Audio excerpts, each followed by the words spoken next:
প্রিয় ডিজাইনার আসসালামু আলাইকুম। স্কিল রাইজ ইউটিউব চ্যানেল এবং ফেসবুক পেজে আপনাকে স্বাগতম।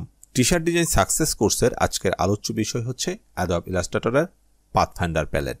টি-শার্ট ডিজাইন থেকে শুরু করে অন্যান্য সকল ডিজাইন করার জন্য পাথফাইন্ডার প্যালেটের বিভিন্ন অপশনগুলোর ব্যবহার ভালোভাবে আমাদের জানতে হবে। ইতিমধ্যে টি-শার্টের উপর অনেকগুলো ভিডিও টিউটোরিয়াল তৈরি করে এই চ্যানেলে আপলোড করা হয়ে গেছে। আজকের আমাদের আলোচ্য বিষয় হচ্ছে পাথফাইন্ডার। এই চ্যানেলে যারা নতুন তারা চ্যানেলটি সাবস্ক্রাইব করে পরবর্তী ভিডিওর নোটিফিকেশন পেতে পাশে থাকা বেল আইকনটি ক্লিক করে রাখবেন। চলুন শুরু করা যাক আজকের tutorial. Skill rise to build your skill. Adobe ইলাস্ট্রেটরের পাথফাইন্ডার প্যালেটটি আপনারা পেয়ে যাবেন উইন্ডো মেনুর আন্ডারে ঠিক এই জায়গাটায়। এটার শর্টকাট কি হচ্ছে শিফট কন্ট্রোল F9। এখানে ক্লিক করলে আপনাদের প্যালেট বক্সে এই পাথফাইন্ডার প্যালেটটি অ্যাড হয়ে যাবে। যদি এরকম না হয় তাহলে এরকম হবে। এরকম হওয়ার পর আপনারা পাথফাইন্ডার প্যালেটটিকে ড্র্যাগ করে আপনাদের প্যালেট বক্সে সেট করে দিবেন। তারপর এখানে ক্লিক করলে এটা এক্সপ্যান্ড হয়ে যাবে। এক্সপ্যান্ড হওয়ার পর আপনারা দেখবেন এখানে বেশ কিছু অপশান দেখা যাচ্ছে। আমি পর্যায়ক্রমে আপনাদের সাথে এই অপশানগুলো নিয়ে আলোচনা করব। প্রথমেই আছে ইউনাইট অপশান। ইউনাইট অপশানের কাজ হচ্ছে একাধিক শেপকে একটা শেপে রূপান্তরিত করে।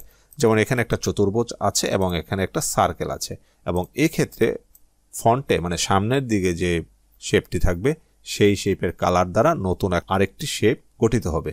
যেমন এখন যদি আমি এখানে ক্লিক করি, দেখুন ফন্টে এই কালারটি ছিল, এই কালারটির মতো করে এখানে নতুন আরেকটি শেপ তৈরি হয়ে গেছে। তাহলে ইউনাইট শেপের কাজ আপনারা বুঝতে পেরেছেন। পরবর্তী যে অপশানটা আছে সেটা হচ্ছে মাইনাস ফ্রন্ট। এই মাইনাস ফ্রন্ট অপশানটির কাজ হচ্ছে একাধিক শেপের মধ্যে যে অংশটুকু ওভারল্যাপ করবে সেই অংশটাকে কেটে ফেলবে, এবং ফ্রন্টে যে শেপটি থাকবে সেই শেপটি এখান থেকে ডিলিট হয়ে যাবে। এক্ষেত্রে আপনারা যদি লক্ষ্য করেন তাহলে দেখবেন এখানে ওভারল্যাপ হয়েছে এবং ফ্রন্টে আছে এই শেপটি। এক্ষেত্রে এই দুটো শেপকে সিলেক্ট করে আমি যদি পাথফাইন্ডারের এই মাইনাস ফ্রন্ট অপশানটাতে ক্লিক করি, দেখুন ওভারল্যাপ অংশটা কেটে গেছে এবং এখানে যে সার্কেলটা ছিল সেটাও ডিলিট হয়ে গেছে। পরবর্তী যে অপশানটা আছে সেই অপশানটা হচ্ছে ইন্টারসেক্ট। ইন্টারসেক্ট অপশানটার কাজ হচ্ছে দুটো শেপের মধ্যে যে অংশটা ওভারল্যাপ করে থাকবে সেই অংশটা থেকে যাবে এবং বাকি অংশগুলো ডিলিট হয়ে যাবে। যেমন এই দুটো শেপ যদি আপনারা লক্ষ্য করেন তাহলে দেখবেন এই অংশটা ওভারল্যাপ করেছে। এবার যদি এখানে ক্লিক করি তাহলে দেখুন ওভারল্যাপ অংশটা এখানে থেকে গেছে এবং অন্যান্য যে অংশ ছিল শেপের সেগুলো ডিলিট হয়ে গেছে। পরবর্তীতে যে অপশানটা আছে সেটি হচ্ছে এক্সক্লুড। এক্সক্লুড অপশানের কাজ হচ্ছে একাধিক শেপের মধ্যে যে অংশটা ওভারল্যাপ করবে সেই অংশটা কেটে ফেলে দিবে।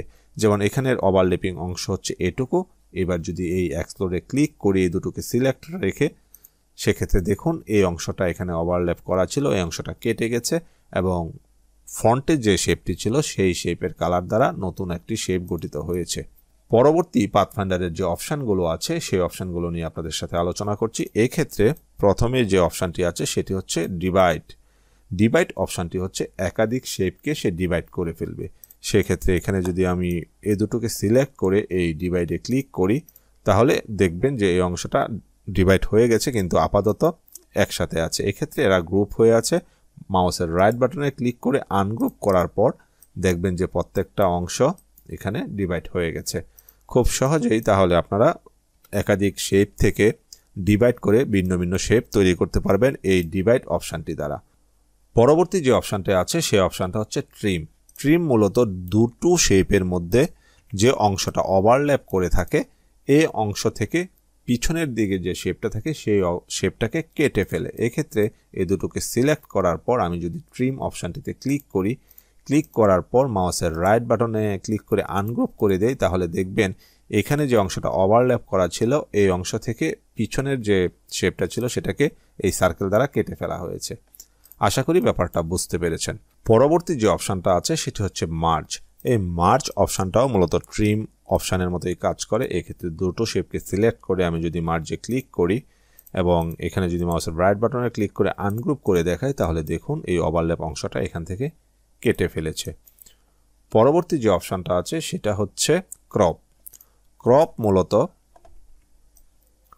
ওভারল্যাপ অংশটাকে ঠিক রেখে বাকি অংশগুলোকে ডিলিট করে দিবে বা কেটে ফেলবে এবং ফ্রন্টে যে শেপটি থাকবে সেই শেপের মতো করে চারদিকে একটা আপনারা ইচ্ছে করলে স্ট্রোক অ্যাপ্লাই করতে পারবেন।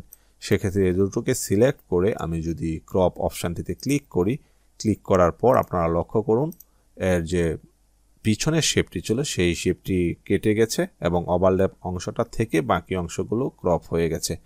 এখন আপনি যদি এটাকে এখানে স্ট্রোক অ্যাপ্লাই করতে চান সেক্ষেত্রে স্ট্রোক অ্যাপ্লাই করতে পারবেন। যেমন লক্ষ্য করলে দেখবেন এখানে স্ট্রোক অ্যাপ্লাই করা গেছে এবং এটাকেও যদি আপনি আলাদা করতে চান তাহলে আনগ্রুপ করার পর এই অংশটাকেও আলাদা করে ফেলতে পারবেন। পরবর্তী যে অপশানটা আছে সেটি হচ্ছে আউটলাইন। এটি হচ্ছে শেপের চারদিকে একটা আউটলাইন ক্রিয়েট করে। সেক্ষেত্রে দুটো শেপকে সিলেক্ট করে আপনারা যদি এই আউটলাইনে ক্লিক করেন তাহলে দেখুন এখানে যে শেপ ছিল এটার একটা আউটলাইন তৈরি হয়ে গেছে এবং এটাকে আপনারা মাউসের রাইট বাটনে ক্লিক করে আনগ্রুপ করে ভাগ করে ফেলতে পারবেন। যেমন এটা একটা আউটলাইন, এটা একটা আউটলাইন এবং এটা একটা আউটলাইন তৈরি হয়েছে।